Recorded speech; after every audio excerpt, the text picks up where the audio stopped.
सुप्रभात विद्यार्थी मित्र। Vivekananda Hindi high school कक्षा 12 चैप्टर 14 विवाह संस्कार, उसमें हमने पेज नंबर 59 तक देखा था। अब पेज नंबर 60 पर देखते हैं कि विवाह संस्कार में अब आगे की विधि का क्या महत्व है। तो पुरोहितः आम एतद अपि सत्यमस्ति।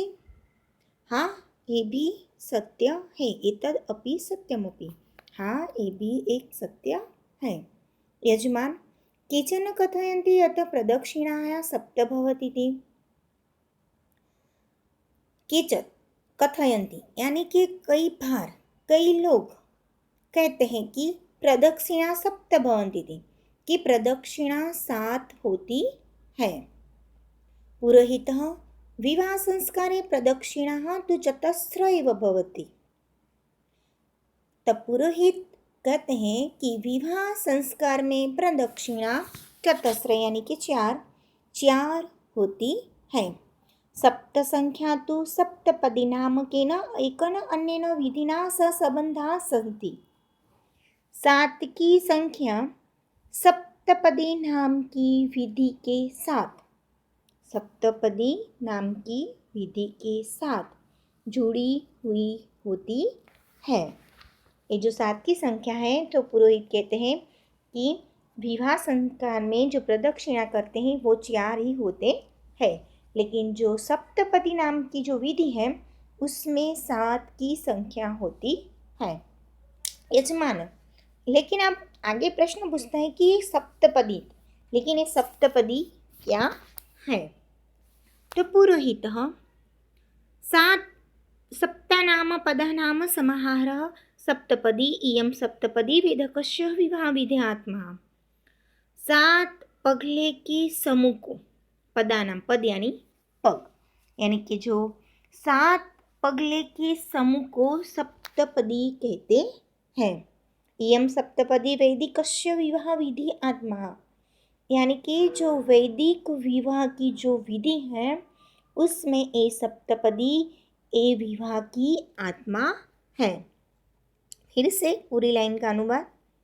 7 पगले के समूह को सप्तपदी कहते हैं। ए सप्तपदी वैदिक विवाह की आत्मा है। यजमान अस्मिन् विधौ की भवति, इस विधि में क्या होता है। तब पुरोहित कहते हैं अस्मिन् विधौ वधूवरो जगद्व्यापकस्य ईश्वरस्य देवतानां प्रतिनिधिरूपस्य अग्ने समाजस्य च चक्षुषमेकस्याः दिशायां समानय गत्या स्वभावेन च सप्तपदानि चलतः। अस्मिन् विधौ वधू-वरो, इस विधि में वधू और वर जगत व्यापक ईश्वर, जगत व्यापक परमेश्वर की, देवतानां प्रतिनिधि रूपम, देवताओं के प्रतिनिधि रूप से, अग्नि समाजस्य च समक्षक्ष एकस्य, यानी कि देवताओं के प्रतिनिधि रूप से अग्निदेव और समाज के समक्ष दिशायां समानय गत्वा, यानी कि समाज के समक्ष समान दिशा में समान गति से सहभावेन च सप्तपदानि चलत, समान गति से 7 कदम चलते हैं। फिर से ये जो सप्तपदी नाम की विधि है उसमें जो देवताएं हैं उनके प्रतिनिधि के रूप में कौन होता है, अग्निदेव, और समाज के समक्ष समान दिशा में, यानी कि इस पूरी समाज के सामने समान दिशा में समान गति के 7 कदम साथ चलते हैं। यजमान अश्यम के तात्पर्य, लेकिन इस सप्तपदी विधि का तात्पर्य क्या है, उसका अर्थ क्या है। तब पुरोहित कहते हैं विवाहेन विधिनां वधो वरस्य च आत्मनो ऐक्यं साध्यते। विवाह विधि से वधू और वर दोनों अपनी एकता साधते हैं, यानी कि दोनों की आत्मा में ऐक्यता का भाव सिद्ध होता है। अर्थात शरीरणं भिन्नो अपि वधूवरो आत्मानम एकतम भजते, यानी कि अर्थात शरीर अलग अलग होते हैं लेकिन मन से आत्मा से वो एक होते हैं। आत्मनम ऐक्यत्वाम उभयो गमन दिशा गतिच्व सर्वत्र समानताम भजत। अर्थात शरीर अलग होते हैं लेकिन मन से एक होते हैं। व्यक्ति की एकता से ऐक्यत्वम उभयो आत्मनम, यानी कि व्यक्ति की एकता से घमन की दिशा और गति से समानता होती है। दिशायाम समानता अर्थात विचारस्य एकता, दिशा की समानता यानी कि अलग अलग घमन की दिशा और गति में भी एक समानता प्राप्त होती है। लेकिन दिशा की समानता अर्थात विचारों की समानता, विचारस्य एकता यानी कि विचारों की एकता। गति समानता अर्थात उद्योगे समानम सहभागित्व, और गति की समानता अर्थात कार्य में समान सहभागी, यानी कि कोई भी कार्य हो तो भी वो साथ में करते हैं, उसमें सहभागी बनते हैं। वधूवरो यदा समानमेव विचारयतः समानं च उद्युकं कुरुतः तदा तो गृहस्थाश्रमस्य लक्ष्यमवश्यमेव प्राप्नुतः, यानी कि वधू और वर समानता से विचार करते हैं और समान कार्य करते हैं, यानी कि समान विचार, यानी कि इनके विचारों में भी एकता होती है और कार्य में भी वो साथ में जुड़कर समानता से करते हैं। तदो यानी कि तभी गृहस्थाश्रमनाध्ययने, यानी कि गृहस्थाश्रमनाध्ययने निश्चित रूप से प्राप्त करते हैं, यानी कि उनका जो गृहस्थाश्रम है वो एक श्रम से यानी कि एक ध्येय से यानी कि एक निश्चित रूप से एक लक्ष्य प्राप्त करते हैं कि हमें आगे अब और क्या क्या करना है, किस तरह से चलना है, किस तरह से समान गति में साथ रहना है। एक प्रकार का उसमें लक्ष्य प्राप्त होता है। यजमानः गृहस्थाश्रमस्य किं लक्ष्यम्। अब दूसरा प्रश्न करते हैं कि जो अभी बोले कि गृहस्थाश्रम एक निश्चित रूप से श्रम से ध्येय निश्चित करते हैं, तो ये लक्ष्य क्या है, ये ध्येय क्या है। गृहस्थाश्रम किम लक्ष्यम, यानी कि गृहस्थाश्रम का लक्ष्य क्या है।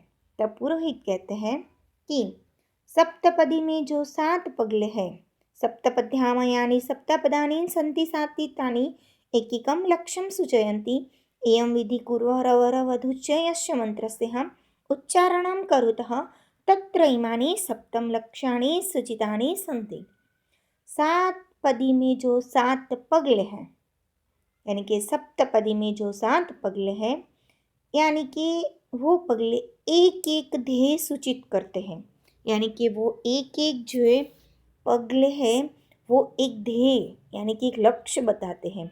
यम विधि पूर्व वर वधु वच्छ, ये विधि के समय वर और वधु दोनों जिस मंत्र का उच्चारण करते हैं, उच्चारण करुतः उच्चारण करते हैं, तत्र इमानि सप्तलक्षाणि सूचितानि, उच्चारण करते हैं उसमें से ये 7 ध्येय सूचित होते हैं, सूचन होते हैं, यानी कि जो 7 पगले चलते हैं साथ में, ये एक पगले का एक ध्येय एक लक्ष्य होता है, और वो क्या है वो देखते हैं। तो सबसे पहला है अन्याधे श्रयायः। अन्याधे अन्न की समृद्धि, यानी कि जो अन्न की समृद्धि है वो। दूसरा बला यानी कि शक्ति। तीसरा धनादिनाम, धन की संपत्ति की उन्नति। चौथा सुखाय यानी कि सुख।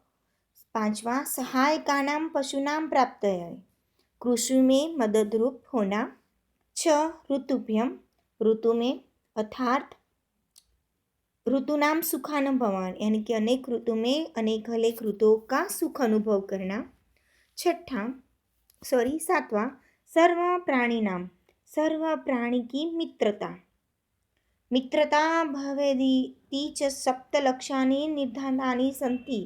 तो ये 7 ध्येय निर्धारित रूप से लक्ष्य निर्धारित करते हैं।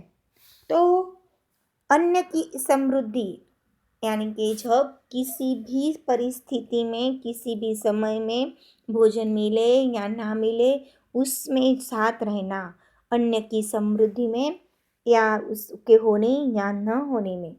बलाई यानी कि शक्ति, यानी कि दोनों को एक दूसरे की शक्ति बनना चाहिए। धन संपत्ति की उन्नति और धन संपत्ति की उन्नति करने में भी दोनों को साथ चलना चाहिए।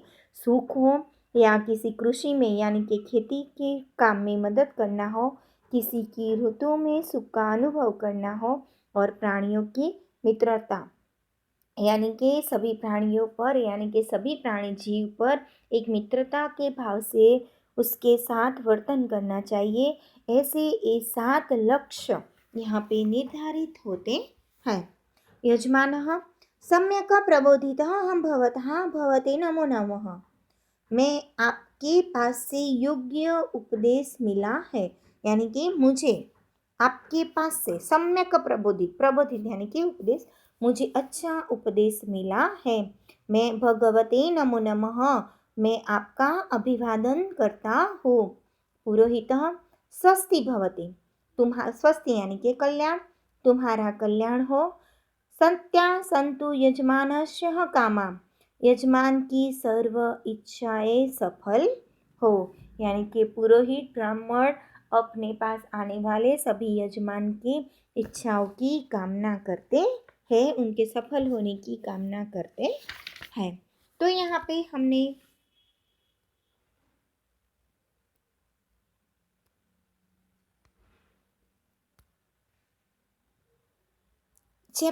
पे हमने चैप्टर 14 पूरा होता है। अब यहाँ आगे का चैप्टर देखें, तब तक अस्तु।